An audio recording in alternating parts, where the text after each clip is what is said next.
And so, let me just set this up. If it's okay with you, I'm going to set this to record. Okay, fine. Yep. Go ahead. Okay. So, essentially, part of the goal is to see how many of these voices we can collect, and if we can have a compendium, if you will. And as we've gone around and talked to a lot of different folks, it sounds like this has been done a little bit with a handful of voices here or there, but hasn't really been addressed on a big scale. And we've found we're up to about 15 interviews now, and we're hoping to just, frankly, collect as many as we can and see where it goes. So I would love, just to start out our conversation, if you would share with me a little bit about just your experience as you moved through medicine and moved towards family medicine at the early days. Yeah. You've read the stuff that Bill Ventris has done? Yes. His interviews of people? Yeah. Yes, I have. Yeah. That's one effort that started some time ago. Don't know where he's gone with it since then. But, all right. Well, general practice would be where I came from, certainly. I grew up in a town roughly the size of Chambersburg in Ohio, Zanesville, and had a model in a little town nearby, New Concord, a little college town, of a general practitioner that I admired. My dad was a general surgeon, first boarded surgeon in our town. Did general practice. That was the middle of the Depression, and you couldn't make a living doing that, so he did general practice till after the war, really, and then was able to concentrate on the surgery. But so I grew up with the phone ringing at dinner time, and him being on the phone talking to a general practitioner out in the county somewhere, sending a patient in, and he would say, sometimes he'd tell the nurse, well, go ahead and give him, what was the 5th and 150th atropine and morphine, and call the operating room, and we'll get the surgery going. And other times he'd say, well, I better come in and see the patient. I asked him one time how he made his decision. That he had to do that or that. And he'd say, oh, that first one that was, he'd name a name. That was somebody down in New Lexington, and if he says that's what it is, he's right. That's what it is. And then another one would be, no, I got to go see that one. He's never right. So I got a sense of who the good GPs were and who weren't. But so that's what interested me when I went to medical school. Excuse me. And then I also worked all my college summers up in Alaska, Fish and Wildlife Service out in the woods, and fell in love with Alaska. So I entered medical school, wanted to go into general practice in Alaska. Hopkins tried to beat that out of me. My wife as well. Okay. Bob Petersdorf was my attending on medicine the senior year. He was just a junior faculty member at that time. Later became famous as an infectious disease expert and so forth. But he just, when I went and asked him for a letter of recommendation, he wouldn't write one. He said, you're just throwing away your Hopkins education. Wow. So that's and then I ended up at the University of Washington as founding chair of family medicine, where he was the chair of medicine. So, lots of stories around that, but so that's where I was headed when I got out of medical school. Went to interned at university hospitals in Cleveland, rotating internship, and then went to Denver at University of Colorado. Had a 2-year general practice residency, and then went to Alaska. I had joined the public health service as a medical student, and went into Indian Health in Alaska. So that's the background. I was there in Sitka in the Indian Health Hospital for 2 years, and then went into town, my own practice in Sitka. And I was very proud to be a general practitioner. I had when I left there, I took my plaque off my office door. It says T.J. Phillips, M.D., General Practice.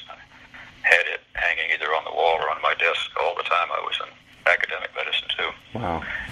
And I went to I was an alternate delegate to the American Academy General Practice meeting from Alaska in the late 60s, somewhere 67 maybe. Okay. And there was talk of a specialty being created, and there was even going to be a vote in the Academy whether they should support the development of a board and a specialty board and so forth. And I went. I didn't get to vote. They didn't need me as an alternate, but I was prepared to vote against that. That didn't make sense to me. Really? Oh yeah. They was just going to split general practice into two categories, and that didn't make sense at the time. So I would never have expected to be in, somebody calling me to ask me about the vision of family medicine.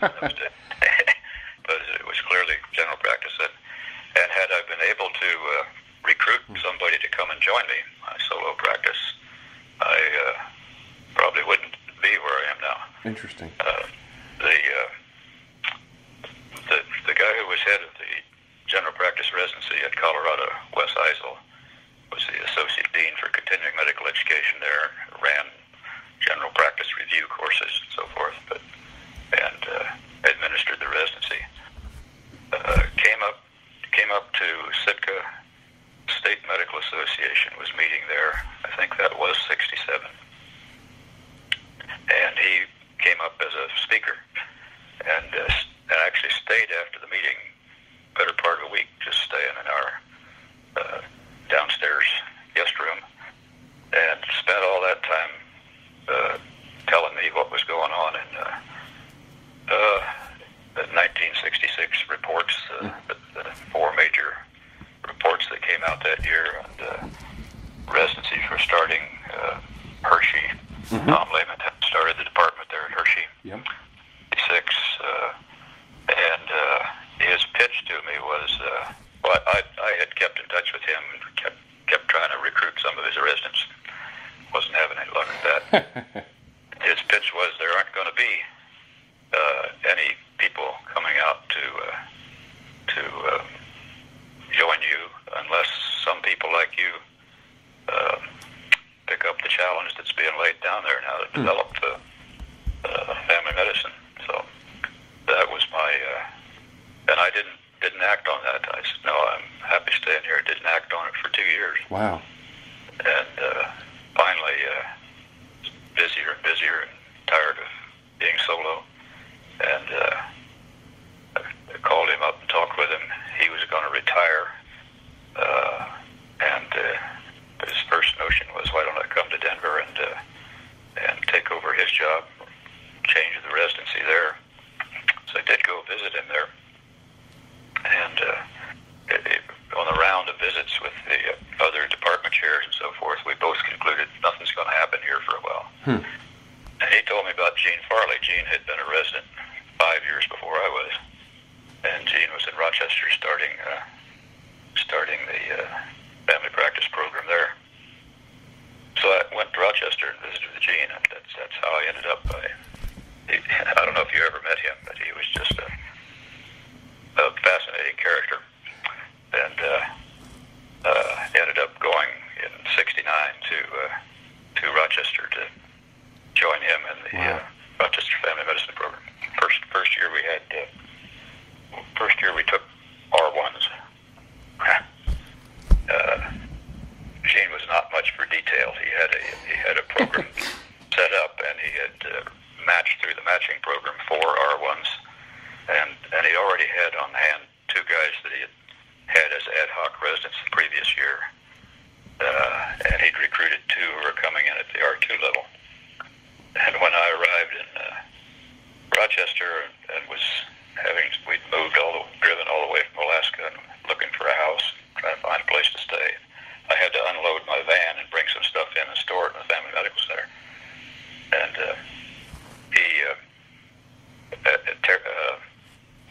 an intern came in. It was Terry Kane. Oh yeah, I know Terry. Duke, yeah. And introduced himself and said, "Who are you?" And I was stacking things in the library. Yeah. And I told him who I was.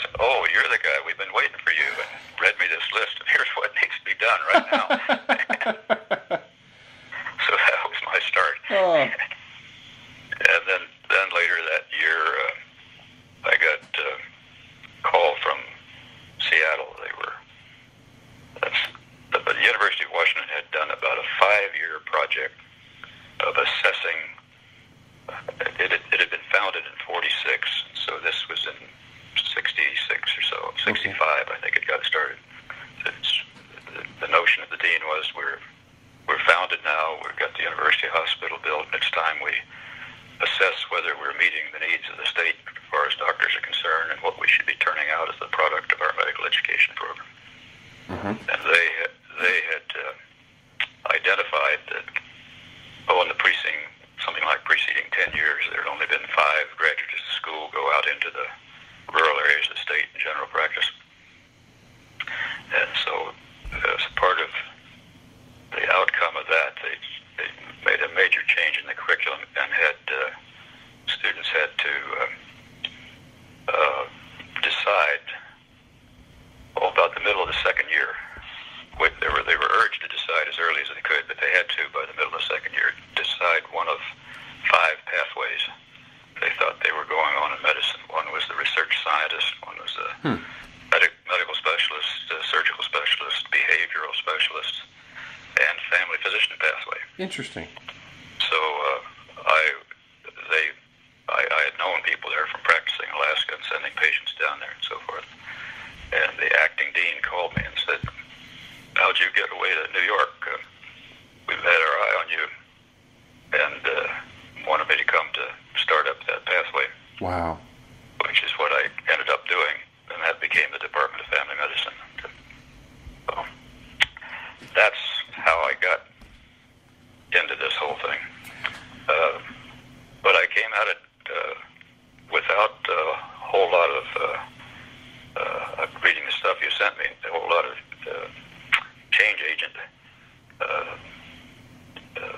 ideas that people like Gail Stevens would have had. Of course, I came at it purely as general practice needs not to die out. There are too many towns around the country that rely on general practitioners for all their care. Alaska, Eastern Washington, Montana, and Idaho. So that was where I was coming from. I did have, as reading over the things you sent me here, I did have a vague notion that there were a lot of things I didn't know about that I needed to know in relating to the community, patients presenting with psychosocial problems rather than their medical problems and so forth. But that wasn't a big impetus for me. That's something I learned more about after I got to Rochester with Gene and got to know Gail Stevens and Hiram Curry and all the real pioneers of the day. That's too long-winded an answer for you, maybe, but that's a right on. I mean, that's a perfect answer to get the context of where you're coming from. And I have found, as I've interviewed, and again, I've probably interviewed about a dozen of your contemporaries thus far, and everybody seems to have come at it from a different angle. I expect that's right. Yeah. And so it's fascinating that as you're saying, this was for you as much perhaps circumstantial as anything else. It sounds like it. But you saw then that family medicine was an opportunity to keep the GP alive, and that was perhaps a natural transition for GPs, or just it seemed to you like that was one way to continue the ability to provide access to small communities. Is that kind of, you just saw it as the next transition, perhaps? Well, I clearly had, I had the experience at Hopkins of everybody saying, no, general practice is dead, so I was committed to making sure that wasn't the case. Well, thank you for that. I guess that. Yeah. Go ahead. I think that's it. Yeah. I can tell you another story. Please do. Bob Graham and I. When Bob was working at the academy in the early '70s and sort of a part-time resident in the residency program in Kansas City, and I was the program chairman for STFM. And it must have been about 1974. We put together the first meeting on medical student education medicine. All the emphasis had been on residencies up till that point. And at that meeting, I spoke. I don't remember the topic or anything, but I was challenged by somebody from the floor. It was I know who it was. He was from England, and he'd been the guy who started family medicine at the University of North Carolina. And he challenged me. You sound like I forget the exact words, but an unreformed or general practitioner, and not a family physician. And he said, what vision do you have of what our students and residents are going to do? And I thought about that, and I said, I don't think I can predict that. I mean, I'm here to get more people to get into the field, and what family medicine becomes is going to be up to them. But I think he called me an unregenerated general practitioner or something like that. So I was kind of proud to hear that. I love to hear you say a little bit. You said you're interested in getting more folks in the field, and what they'd become is up to them. And I have to say that if there's one theme that I've heard over and over again from different folks that I've chatted with, that is that they were most proud of the emphasis on education that came out in the mid to late 70s. So it sounds like you and Bob Graham were right on the forefront of that if you were hosting this first meeting in medical student education, because that seems to be a real common theme. Is people are just very proud that more so than any other specialty, family medicine appeared to want to invest itself into education purposefully. Oh yeah. That was clearly that's the new thing we were all doing. Yeah. I've got in front of me the email that you sent, and you'd asked some questions, and yes, one of them was what are the achievements in family medicine of which you're most proud? Yes, yeah. And I wrote student interest first. The fact that we got students interested, and that's the main one. It's been great fun to follow up all those students over the years who went into the family physician pathway, see where they ended up. They're all retiring now, so but that's what I'm most proud of. Yeah. So then I'll give you perhaps a two-part question, and that would be for yourself, if you reflect back for the profession as a whole, can you think about, or maybe comment on what you think the initial vision was, and then maybe that to follow up on what you just said, with that vision in mind, what were the components of family medicine that medical students tended to lean towards or be interested in? What kind of grasped them? Well, I've already told you I didn't have a big vision.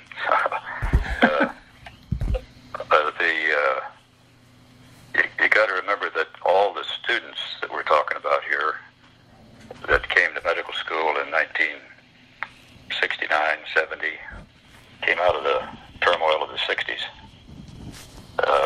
So they were anti-establishment to a great extent, and the reason the first year I was there, when students had to choose their pathways, exactly half the class chose the family physician pathway. Wow. That didn't say as much about me or any vision we had as it did about these students being mistrustful of the establishment and gravitating to whatever the new thing was. Interesting. I think that had so much to do with it. And the students certainly had visions of changing society and changing medicine, and so forth. So that's what we fell heir to. I can't claim to have created that, though. They came with that. So if you didn't necessarily have a vision for family medicine, and I can appreciate that, from circumstantially, you saw the role of family physician as opposed to perhaps the need to change what already existed. Right. But and community was important to me. community and being part of the community and understanding the community and so forth.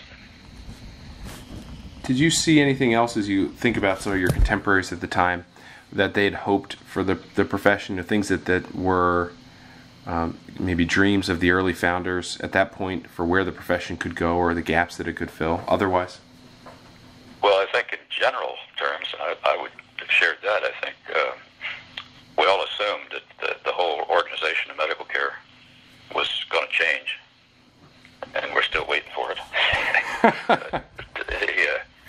We assumed that the country would develop a system that provided care for everyone, and so that I think was maybe it's a vision, but it was really kind of an assumption. That's bound to happen. It's happened everywhere else. So even at that point, you thought, well, we're just on the crest of this, and hopefully we'll lead the way. Yep, maybe we'll get there someday. Still, yeah. Well, I can share with you, I'm still pushing hard for that. Okay. Well, it's interesting because a lot of the sentiments that you've shared so far, I have heard from some of your colleagues, and Larry had sent out the email with regard to the questions we've asked, and the term we've seen over and over again is that folks have said counterculture, and that there was this idea, and you'd articulated this rather well. And I hope you don't mind, I've been taking some notes as we've been chatting, just the idea of mistrust of the establishment and gravitating towards this new change.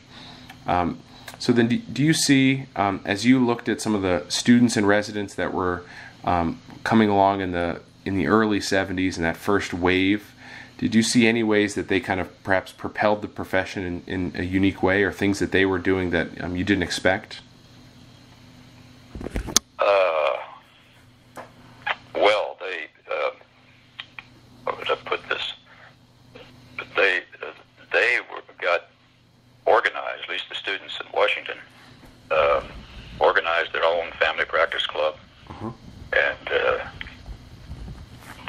buying into the new thing at the school. I have to admit, I think the new thing could have been something entirely different, and that's what they'd bought into. It just happened to be family medicine at this time. Very interesting. But they took control and had a vision of what they wanted to see in medicine at that point, which was educational for me too.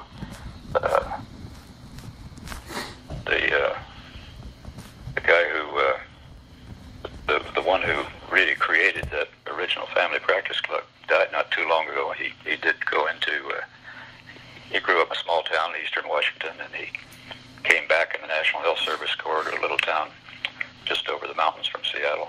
Spent his whole life there. Wow. At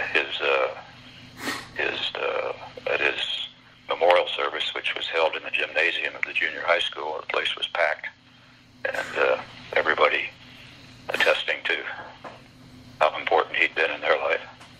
So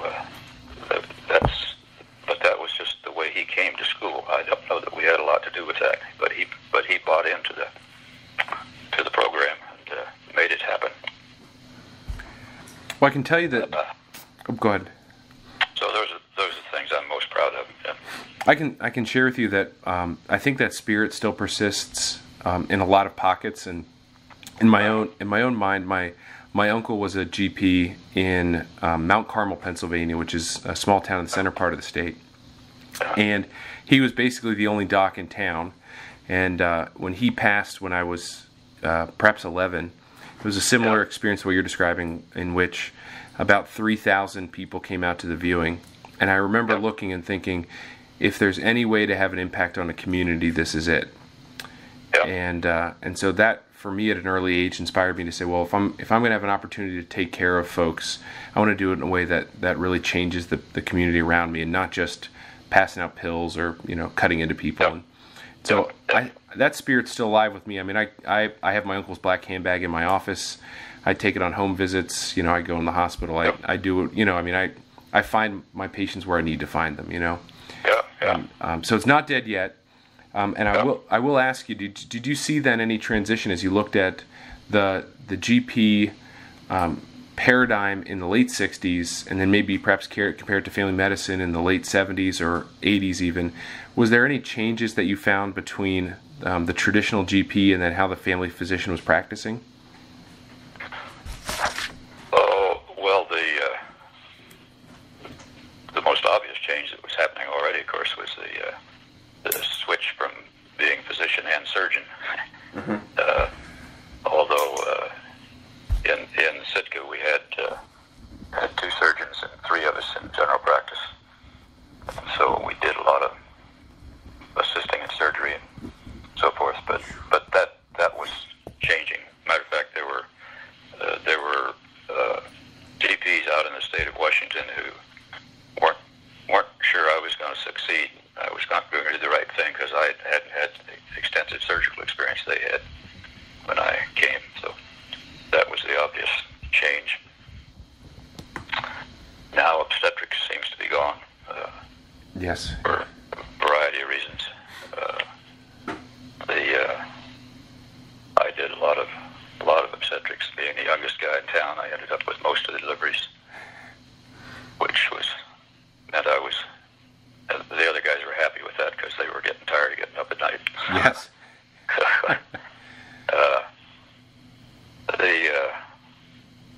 What other changes are happening? That's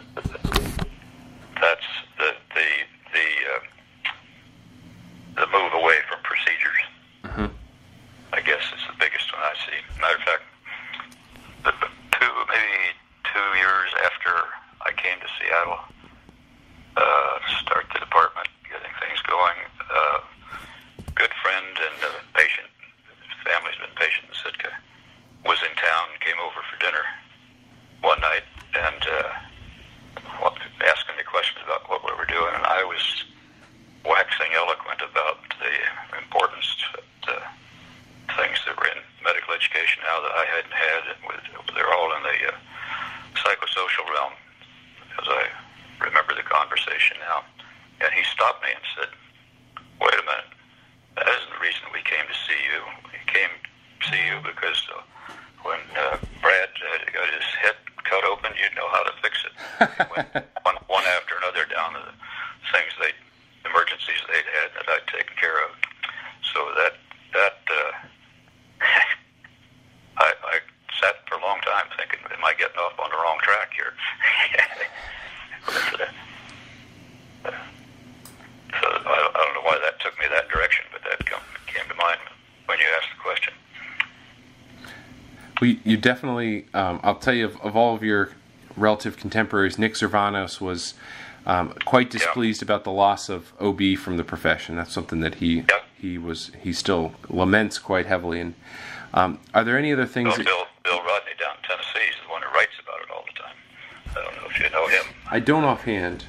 Macmillan Rodney. He's very much.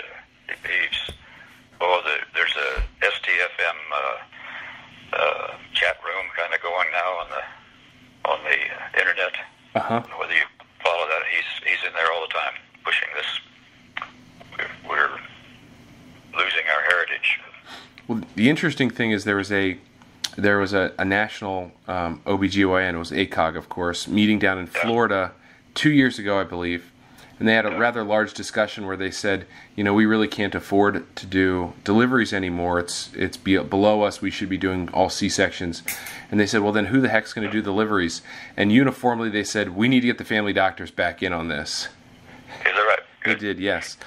So I think... Interesting. I was an invited speaker at, background on this, when I was chairman of family medicine, I chaired the search committee to get a new chairman of OBGYN.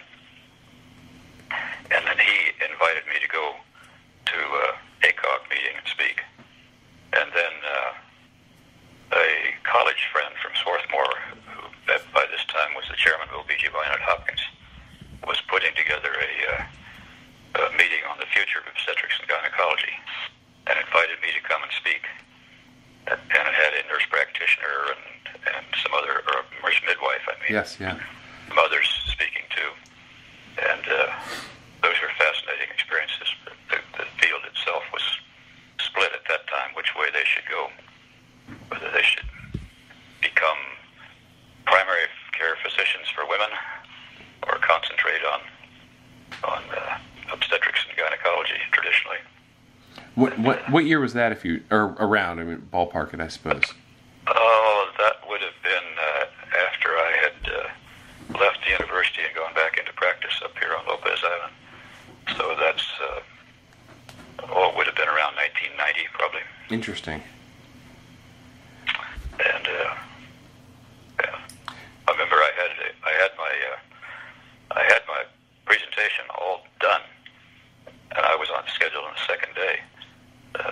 It was something like the role of the family physician, obstetrics, gynecology, and listening to all the discussions the first day.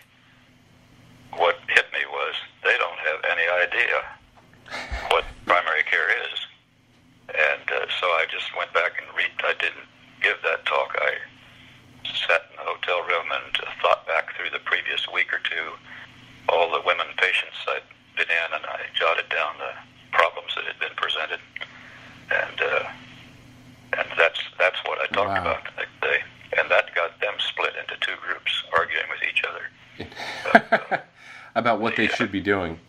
I can remember one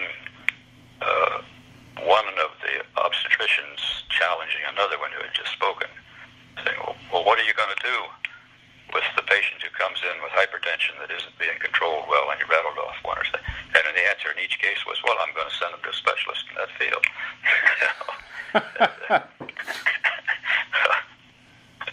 Well, off on the tangent, I think, again. But, it's a great tangent. It's a good story all the same. yeah. So you'd mentioned that the first thing that you're most proud of in terms of achievements was just student interest and really how that grew right from the start, whether you were involved or not. But I would love to know, if you can think back then, are there any things that you think were disappointments or areas that maybe could use improvement where we are today? Yeah, the other thing I've jotted down here about what I was most proud of before I go that direction. At the time in 1969, 70,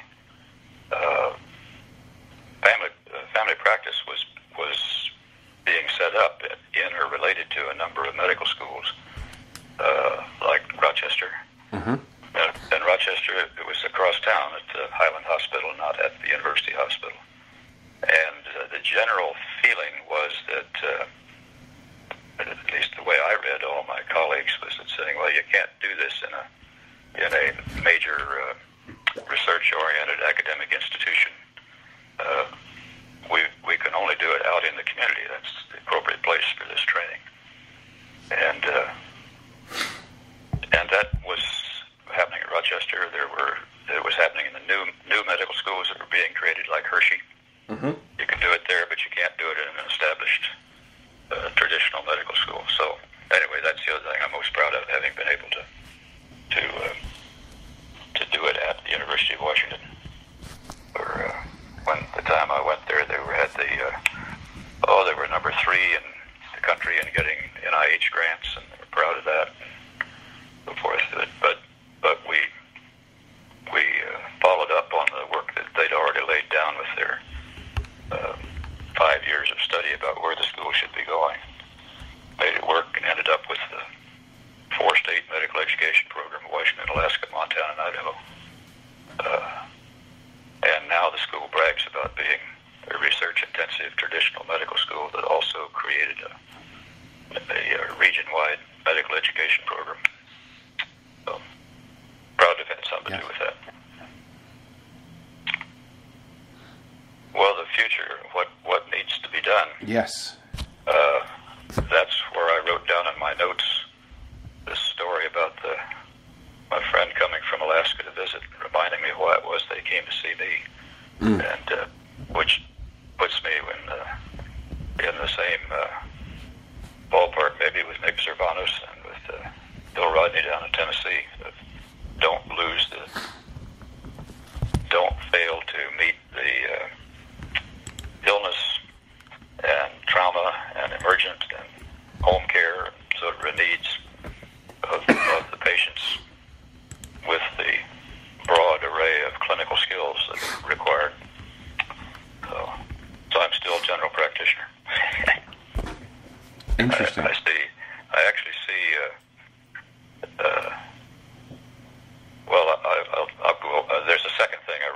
share Yes, that please. too. My vision of what was needed for a small community, at least, but I could see it as being sort of the core unit of family practice in an urban community anywhere. And it was a part of the vision of this faculty group at the University of Washington that did study what should the product of our medical education program look like. My vision would have been that what was really needed was small groups of doctors, 2 or 3 general practitioners, a good general internist who had more diagnostic acumen, perhaps, and and could help us all deal with difficult medical problems, and a good general surgeon. And those aren't trained anymore. There are no general surgeons trained anymore. No, you're right. General internists have become primary physicians rather than consultants to the general practitioner. A pediatrician, but I could envision a group that could be placed in any kind of population that had 2 or 3 general practitioners, pediatrician, general internist, general surgeon somehow related to them. And I've never seen that develop. What we got into instead is competition for primary care. And that's been discouraging to watch play out. Well, so those were my... I'll share with you, I think from a licensing standpoint, or at least a scope of practice perhaps standpoint, for better or worse, I think that model is playing out, but just on the one step down with nurse practitioners and PAs, and instead of a general internist, having a handful of family physicians that are offering oversight. And I've actually even seen there's a model down in North Carolina where they attached an emergency room and a family practice office next to, like literally in the same building next to each other. And as people came in the door, they funneled and said, well, if this is not an emergency, then we're happy to get you a visit and establish care with a family physician. And so I thought that was kind of a neat model to do something, along the lines of what you're saying, where you bring in a lot of different groups together and get the right patient to the right place at the right time. Yeah. Well, I would have, later, I would have, this is not at the time I went into this, but later I would have been happy to have, I would like to have seen what we did in our family practice center at the University Hospital. We got a nurse practitioner early on working as a part of the group. And I'd like to see more of that. But the way things went in Washington, nurse practitioners got independent practice licenses and have ended up practicing on their own rather than as part of a group. And what's happened in some communities, one of the rural communities where we established a teaching program, most primary care is being provided by nurse practitioners out there now. And it's a satellite of a larger clinic down in Wenatchee, and they send specialists up for clinics 1 day a week and so forth. So I don't know where that's all going. We're in the midst right now here on Lopez Island. There's a clinic here that the community raised money back about between 1971 and 73 to build a clinic, and then their plan was to have a nurse run it, and they picked a local nurse who went off to Seattle for training, and she fell in love with another man in the city and never came back. And a doctor who had built a summer cabin up here approached the group and said, would you rather have a doctor instead? So he came, and that was the year that our family bought a cabin here on this island. So I met him right off the bat. Right now, in subsequent years after I'd long retired, well, I guess it happened just about the time I retired, the hospital on the mainland in Anacortes assumed responsibility for this clinic as George, the initial doctor, was getting ready to retire. And this past year, Island Hospital announced that they would not renew that contract, and so the whole year has been spent here trying to find another partner. Wow. And they have just arranged that through the University of Washington university has university physician neighborhood clinics all over the Seattle area and around, and they've are extending now. This will be their first venture out into a rural or more isolated area. But they may be bringing more of what I see needed. They're talking about having a family physician, as we have had all along, and the current one plans to stay. They'll have him, and then adding a nurse practitioner to that role as to working together. So it'll be interesting to see how that works out. But many more places in the state are just primarily all the primary care is being done by nurses now. So this is part of our the effort of what we're leading here. Or not leading is probably not the right word, but what we're trying to inspire is an opportunity for the young next generation of potential family doctors or young family doctors like myself to recognize where the profession's coming from, hopefully reinvigorate or revolutionize would be great, but at least just offer a chance for young family docs and medical students to connect with founders of the profession. And so this was a really enjoyable call because I think you have a very unique perspective in terms of how you entered the profession and how you maintained your role within family medicine. I can say I've talked to folks that visioned themselves as revolutionaries and change agents, and others that were academics, and others who felt this rising tide and wanted to be a part of it. So each of things that you touched on tonight. But I don't know if there's anybody I've spoken with that has quite said to the level that you did, which was you saw this as an opportunity to continue doing what you thought was important. Right. I'm surprised. You've apparently talked with John Guyman. Yes. The stuff you got here. John and I met right off the bat in 1969 when I'd gone to Rochester, and he had left practice in Mount Shasta, California, and gone to Sonoma County to convert that old GP residency into family practice residency. And he came through Rochester visiting, and we met, and have been friends ever since.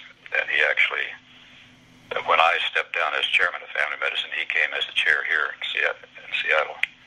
And I told the dean when I came, I'll do this for 5 years, but I'm convinced it takes somebody different to start a program than it does to run it at that next stage.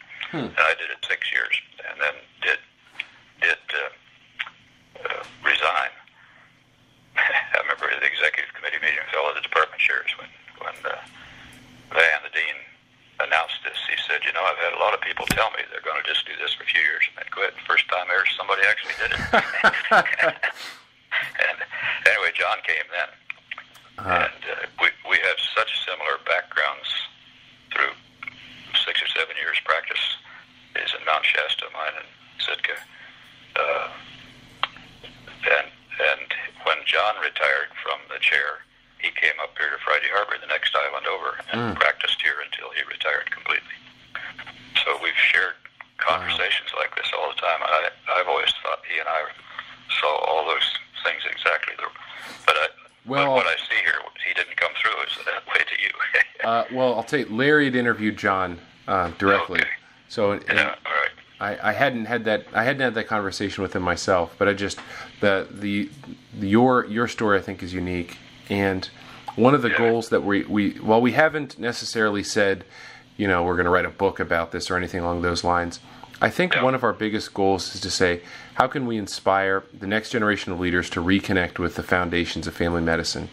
And so one of the things that we've looked at is if we are taking all of these stories and taking all of the visions that we can find and creating a sort of compendium or interview list of these voices. Drafting a little bit of an overarching paper on the themes of what the visions of the early founders were, where the profession came from, and what some of those early experiences and stories, kind of the cresting of family medicine. And we've been working with the Annals of Family Medicine to put together kind of a unique perspective on this, to offer a perspective piece in the Annals of Family Medicine, but have about a third of the piece as a call for young students and residents in their own communities, whether it's at an academic hospital or in the middle of their small town, to reach out to someone who they see as kind of a founder of family medicine in their hometown and have the same interviews. And they've actually offered, the Annals has offered space online for individuals to have their interviews published, so that we can hopefully create a little bit of a compendium and a reason for individuals who are out wherever they are to connect with doctors in their own communities and learn their stories and learn kind of the vision of where their community family medicine came from. And so the Annals is supporting this in a way that will probably allow students and residents who are always eager for expanding their resumes the opportunity to put together some peer-reviewed small pieces to contribute to an online compendium, which then would provide, I hope, a rather large collection of these stories and visions from folks around the country. And so that's our first step. We're not sure what the next step beyond that is. Certainly anything that we do from here before we would publish, and obviously I want you to know I would never misquote or take anything you said and try to misconstrue it. So anything we put together, I would certainly run by you before it became anything that was publicly put out. Okay. Yeah, fine. But we don't have a definite place where we want this to go. But we just said, Larry had been collecting these interviews for a couple of years, and we said, well, let's just take a good, earnest effort to try to get as many folks on the record and get their stories down, and so we can create our own little maybe family medicine story core, if nothing else. So I really appreciate the time with you tonight, and certainly the courage to talk to a random young family medicine doc halfway across the country. And the only thing I would ask you is, are there any questions that I didn't ask or things that I should have focused on that I missed tonight?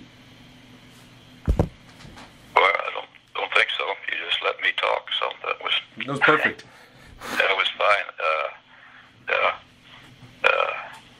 I guess I think back over those years. I learned so much from people like Gene Farley and Gail Stevens, Bob Rakel, and Jack Caldwell. I'm leaving out lots of others too. But it was very interesting to go back into practice after roughly 20 years in academic circles and find myself doing things differently. I had learned a lot in the interim. So even though I didn't head into it with a vision of change in myself, I did change during those years. And thanks to those people. Interesting. I remember the first Society of Teachers Family Medicine meeting I attended. I encountered the society at Philadelphia in the fall of '69 at an American Academy of General Practice meeting, and Roger Linke from Oklahoma had a booth describing his residency program. And all the people who were involved in family medicine were kind of gathered around. That was where everybody congregated. So that's where I met so many of these people. Interesting. And then I attended my first meeting of STFM, which was later that winter in Chicago. So STFM in those days didn't have independent media, didn't have that until about 1975 or so. But met with the Congress on Medical Education of the AMA in Chicago and with the Association of American Medical College, where I've met in the fall. And anyway, we were gathered in a room, maybe 25 people in Chicago, and Led Carmichael announced that we had been turned down for the second time, our application for membership in the AAMC Council of Academic Societies. And somebody asked him, why were we turned down? They said we're just not yet mature enough. Bob Rakel raised his hands and said, I move we raise the dues so we'll look more mature. That was the nature of the organization in those days. Yeah.